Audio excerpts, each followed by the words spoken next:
Welcome সবাইকে me and নিতে। ব্যাংককের প্রথম দিনটা আমরা যেভাবে কাটালাম আজকে সেটাই শেয়ার করবো আপনাদের সাথে। আমাদের যাত্রাটা কিন্তু শুরু হয়েছিল ফুকেট এয়ারপোর্ট থেকে, আর ফুকেট এয়ারপোর্টটা মাশাআল্লাহ অনেক সুন্দর ছিল। ব্যাংককে পৌঁছে সরাসরি আমরা চলে যাই আমাদের হোটেলে। আপনাদেরকে অন্য কোনো ভিডিওতে হোটেলটা দেখাবো। আর আমরা হোটেলে মাত্র 10 মিনিটে চেক ইন করে ফেলি, কারণ আমাদের আগে থেকে সবকিছু বুক করা ছিল। হোটেলে চেক ইন করে একটু দেরি না করে আমরা সেদিন সন্ধ্যাবেলায় চলে গেলাম সেন্ট্রাল ওয়ার্ল্ড শপিং মলে, যেটি কিনা ব্যাংককের সব মলগুলোর মধ্যে একটি আকর্ষণীয় এবং সব থেকে বড় একটি মল। তাই এই মলটা সবসময় অনেক জাঁকজমক থাকে এবং এখানে মানুষের সবসময় পরিপূর্ণ থাকে। আর মলে যদি মানুষ না থাকে তাহলে কিন্তু ভালোও লাগে না। তাই আমরা গিয়েছিলাম একদম ক্রিসমাসের আগে আগে ডিসেম্বর মাসে। আর ডিসেম্বরটা চুজ করার কারণ হচ্ছে এই সময় থাইল্যান্ডে আপনি একদম পারফেক্ট ওয়েদার পাবেন।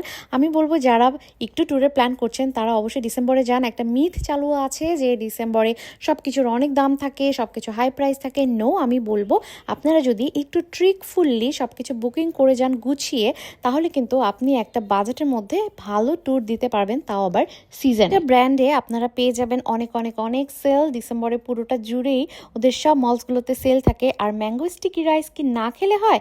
দেখুন, আমি এখানে ফুড কোর্টে গিয়ে ম্যাঙ্গো স্টিকি রাইসটা ট্রাই করলাম, আর ব্যাংককে যতদিন ছিলাম প্রত্যেকটা দিন এটা খেয়েছি। এটা অনেক মজার।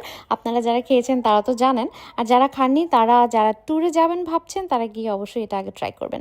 আর এই যে দেখুন, মলের বাইরে আপনাদেরকে একটু দেখিয়ে দিচ্ছি, এখানে এত সুন্দর করে ডেকোরেশন করা ফর ক্রিসমাস। আর এখানে একটা স্নো শো হয়, যেখানে হচ্ছে ফেক স্নো দেওয়া হয়। আমরা একটু দেরিতে যাওয়ার জন্য সেটা এনজয় করতে পারিনি, তবে আপনি মলের ভেতরে না ঢুকলেও বাইরে থেকে এত এনজয় করতে পারবেন।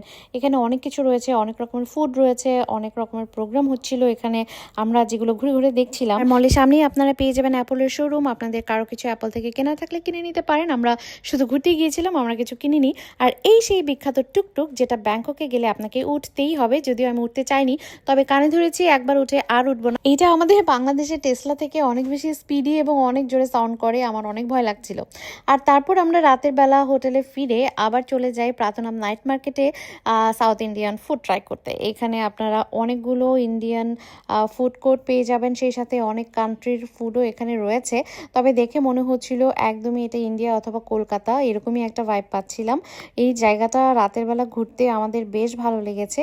আর সারাদিনে অনেক হাঁটাহাঁটির পর আপনারা থাই ফুড ম্যাসাজ নিতে একদমই ভুলবেন না। এটা আপনার সারাদিনের সমস্ত ক্লান্তি দূর করে আপনাকে অনেক রিল্যাক্স একটা ফিল দেবে। ধন্যবাদ সবাইকে।